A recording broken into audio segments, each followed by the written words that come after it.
Hi, everyone, and welcome to Smile is in the Air, our oral health and prevention podcast.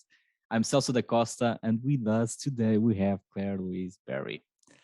She is amazing, guys. She has over 13 years experience as a registered dental hygienist and oral health expert in Doncaster and Leeds. She is a multi-awards winning dental hygienist after winning numerous industry awards for her dental career. Her portfolio of articles is crazy. She works in every place, like both industry and consumer press, and the articles, they are really, really good. And Claire is also a proud key opinion leader for Oral-B, Evo Claire Vivadont, and she is a proud Swiss Dental Academy trainer for EMS. She lectures across UK.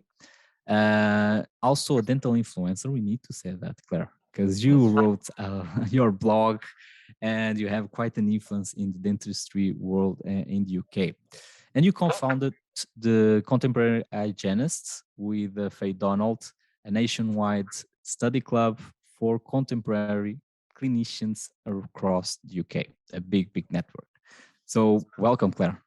Wow, that is how I want to start my day with an intro like that.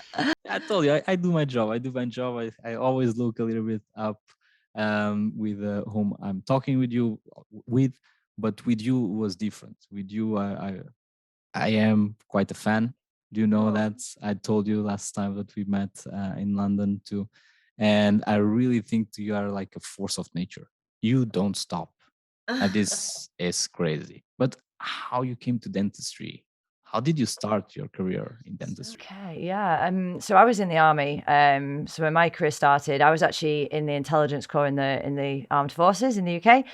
And I decided I wanted a career that was going to. I knew I wanted a career within something medical because I liked science and I was really interested in that. But I wanted something that was going to give me a career lifelong and not just something that was in the moment. So I did some work experience at the dental practice because I'd heard about dental hygiene, and you know something, kind of fell into it in that respect. But it's something I will always be grateful for because it's something I'm so passionate about, and it was like a calling. So now I'm so glad that's my career now because it's almost like that was my calling. And so I trained in the forces, and then here we are today. Yeah, and I think the military experience was also good because you are like goal oriented. If you have something in your mind, you don't stop. And we will talk about this because I have some knowledge about it too. But what inspired you to continue to upskilling as a clinician? Because you don't stop in terms of being mentor or by following other courses or try to see what's happening in the world of dentistry and then apply it in your daily life. Why you don't stop again? I do agree with what you say there in terms of my forces background. 100% has set me up for that because when you're in the army, you're always looking for that career progression, that, aspiration. And when I left the army, and when I was in the army, obviously it would be like, what courses do I need to do to become a sergeant? What courses would I need to do to become a staff sergeant? And like work my way through the ranks. But then when I left the army, there was no rank structure there anymore, and as a hygienist, there was no promotion. I was like, where's the pay rise? Where's the promotion? And so I realized very quickly when I left the forces that I have to pave that way myself, and I have to create my own pathways and create my own promotions and create my own, increase in, money. And that's where I set about doing that. If I want to do something, I get it done, and experience teaches me that I can do anything I put my mind towards. So if I want to write a course, I'll write a course. If I want to create a study club, I'll create a study club. If I want to write an article, I'll make it happen. And I live by the mantra that there's opportunity in every conversation. And so by living by that mantra, I put myself in the right place at the right time. I speak to people. I get as much information out of people as I can. I want to learn from everyone all the time. And so all these things come together and allowed me to be able to create my own career pathway and just keep, and it never ends. So you always want to keep growing, always aspiring, and it never ends. And that's why I work hard, because there's always something else I could be doing. There's always some growth to be made. Yeah. And you created Contemporary Hygienist. This is a huge network today in the UK. But all started with a coffee that you had the discussion with Faye, and all of a sudden you went home, and some days after you sent Faye a link. See, I have done a website. What do you think about it? 100%. I ram raided Ray into this because I was like, I made it happen and you're going to follow me with it, or, you're going to do it with me. So yeah, we started a study club in about 2018 at my practice. And I realized very quickly, and it was just a local thing for local hygienists and therapists, just a bit of like a networking, getting people together in the same room and being like, it's a lonely profession. Let's all like chat. Let's all like, celebrate our wins and look at what's going right and wrong and help each other. But we realized really quickly that it was needed further and wider. And I said to Faye, we need to go further than Leeds. This needs to be, it's needed in the UK everywhere. Like we need to make this bigger. And then I think it was 2021 or 2022, it was this year. So we talked about it for a long time. And then 2022, I just thought, well, okay, we're doing it. No talking now. We're going to get it done. And so I wrote a website. I did it all myself. I was like, this is the concept. This is the vision. And if you don't start, it doesn't happen. And I just made it happen. And then I was like, do you like all of this? And put this business plan together. And she was like, yeah. and so yeah, we're a really great team because I'm very creative and I'm very driven. And then she's quite good at bringing it back to like a realistic, okay, let's take your creativeness, let's take what you're wanting, and then let's make it like a reality in sort of the size or where it's going to go. So yeah, we make a good. What I like about you, like you are driven, like you have something in your mind and you don't stop till you get it. And you are self-taught also, like you are designing a website. Come on. Yeah. I created my own website and then I was like, okay, so I've done that now. I can create another website and everything. So everything that I do, I do get it done. I don't do it fast because I'm learning as I'm doing it, but experience shows me and tells me that as long as I apply myself, it gets done and I'll do it. And it'll always, because I'm a perfectionist, I always try and make it as good as it can be as well. So yeah, experience just tells me I get it done and it'll look good at the end of it. So I just crack on. Because like last month when we had that dinner on the award ceremony, and we got 30 minutes, and in 30 minutes you already had like 2 or 3 new ideas and said, I will do this. And when you said I will do this, I said, yeah, she will, for sure. In my mind, I was, oh, well, she won't stop. She gonna dominate this world fast. But yeah, so you are self-taught. You are learning by doing. But this is also good, right? Because if you have this study club, you are teaching not only what to do, but what not to do. And that's the strength that you have today with Faye. It's like we made these mistakes. Let's avoid it with you guys. 100%. We learn best from mistakes, and we recognize that. And that's another reason we wanted to bring the study clubs together, because no one actually talks about the things that go wrong. I think at the minute we're so caught up with looking at everybody's wins and best bits on social media, and no one really talks about the things that went wrong, but they're the things that really help us to grow. And so the study clubs are about what's going right, what's going wrong, what mistakes have we made? What can we learn from? And also by telling people, I mean, Faye's more experienced than me. She's my mentor and I've learned from like her mistakes. And then I just want people to be able to learn from me too and my experience. And so, yeah, that's definitely a big important part of learning. Well, you created this super network with Faye of dental hygienists across UK. Have you find some new talents? Like, because I'm sure you have, and I'm sure you are the kind of people that pull others with you, right, to grow even further. So tell me about how you find talents, how you integrate them in your crazy new projects in the future. It's always growing and it's always organic as well. So yes, there's a structure. Yes, there's a framework. Yes, there's like a plan, but we're very aware that this is always interchanging. This is always developing. It can, we need to be flexible. We need to be fluid with it. And I mean, even literally last week, something new happened. So we have lots of people that do the contemporary hygienist, and And what's lovely is we have people that say it's been life-changing for them, career-changing for them. One of the people who I'm talking about last week reached out to me and she was like, I want to create a charity, like a helpline. I won't say any names, but she was like, my father was a dentist and he took his own life. This is something that's really important to me. Mental health in dentistry is really important to me. And I was like, okay, this is great. So if you think that's important, can we work with you to, support people in that way as well? And so there's now a possible, I'm not saying that it's definitely going to happen because this is literally in the very early stages of like talking, but I'm like, yeah, if we need to support people in study clubs, we want to support people in, online, because we've got an online platform and everything as well, with resources and things. But then also, what about, those people that just need to speak to someone confidentially in the moment? Could we have like a helpline? I mean, this is it. All the time, these ideas come to us and we think of them or someone brings them to us. And so we have to always be flexible and think, is this something we can bring in? And now that's something else I'm really passionate about, because I'm like, oh my goodness, yes, that could be a really great resource for some people. So again, like even between last time I spoke to you and now, things are developing in different ways. Yeah, for sure. But your day has 22 hours, right? Woken up, not like always working.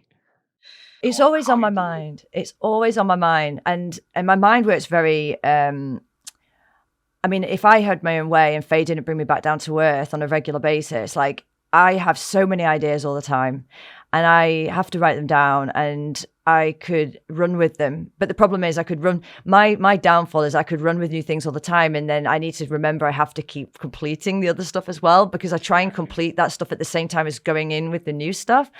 I'd say that's my downfall. And so I have a lot of plates I'm juggling all at the same time, in different areas of my career. I work for like numerous companies, and so I do have a lot of plates going, and the articles, and I'm on the editorial board of a magazine, and so there are a lot of plates. But yeah, it's just the thing that makes it different for me is that it's never a chore, because I'm so passionate about every single element. Everything I do, I don't do anything because I'm half-heartedly or because I'm asked. Everything I choose to do is because I love it. And because I love it, I'm happy to do it in my spare time, because it's almost like a hobby. It's something I'm enjoying, and it's not just a job or a chore or a task that needs to be done. It's like I'm in the moment enjoying it. Every word I write in an article, I've enjoyed writing it. Every podcast I do, when I'm writing my website, I'm enjoying it. Everything is entertaining and exciting, and I love it. I know I sound like a weirdo, but that's what means I work so much, because it doesn't feel like work when it's enjoyment.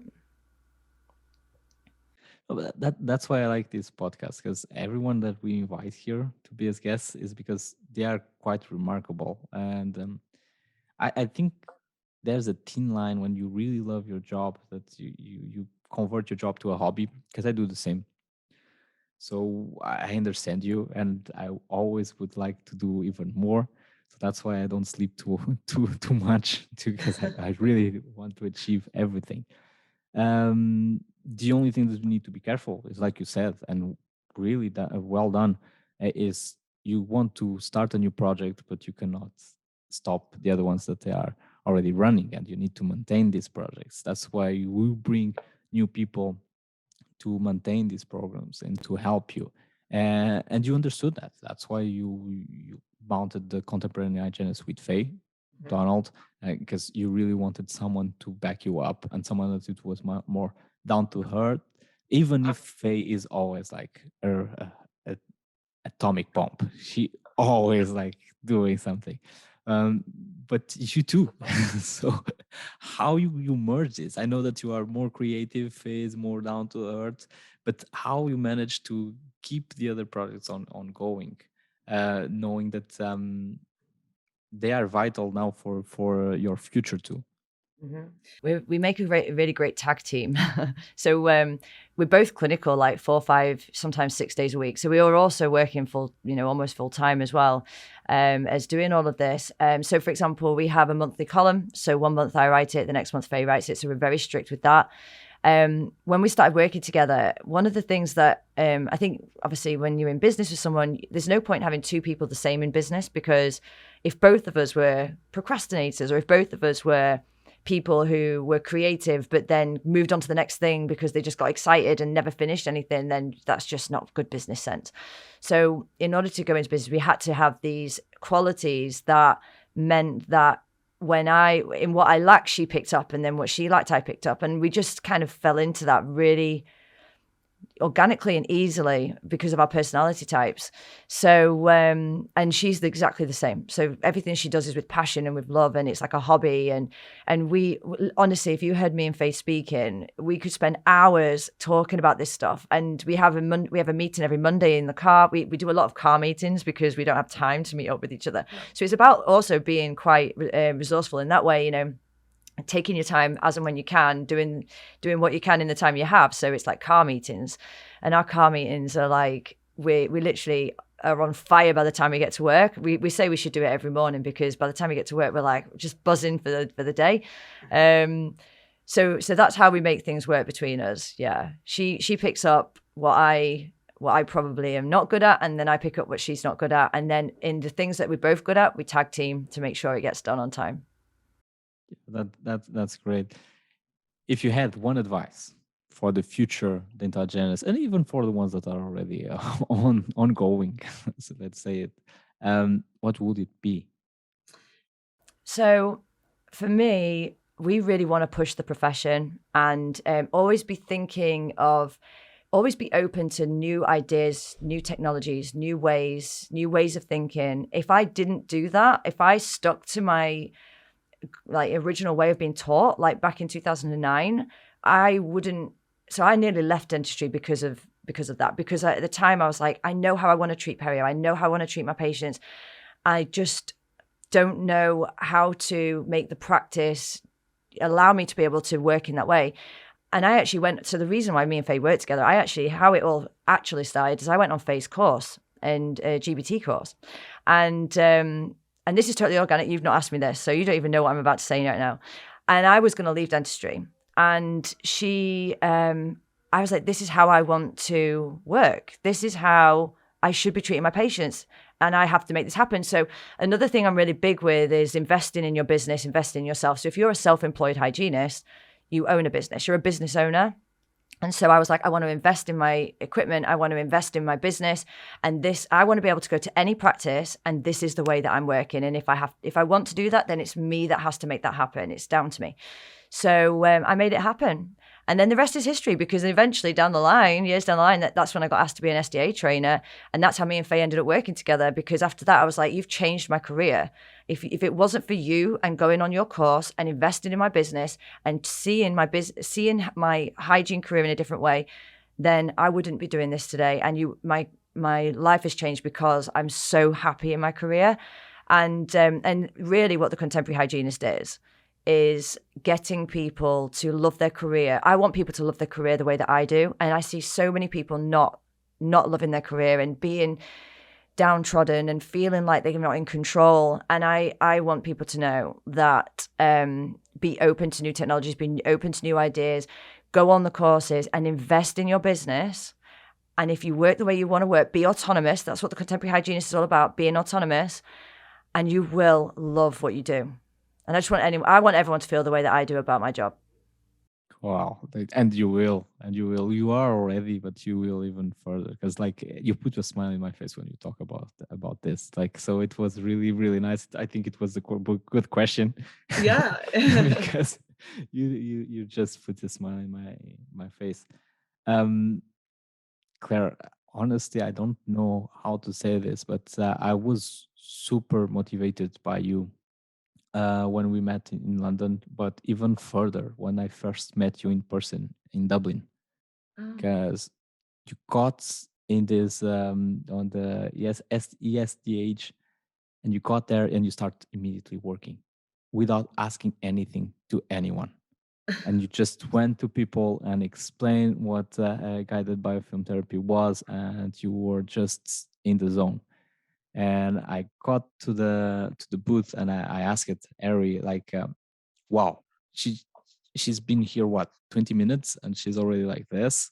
Come on, she's like a force of nature. Like let her do her thing because it's working. So it's really, really nice. Claire, it was really a pleasure to have you in the podcast. I'm really sorry not to be with you in the same room, but we will be soon again. And here you have, guys, like a force of nature, Claire, that doesn't stop, always running, always improving. She's if for the ones that wrote that got the book Atomic Habits, and you have this end sentence like improve 1% every day, and at the end of the year we have 65% improvement. This is Claire. Oh, So that's this a is lot. is Claire. And so thank you to all the listeners, and I hope to see you soon.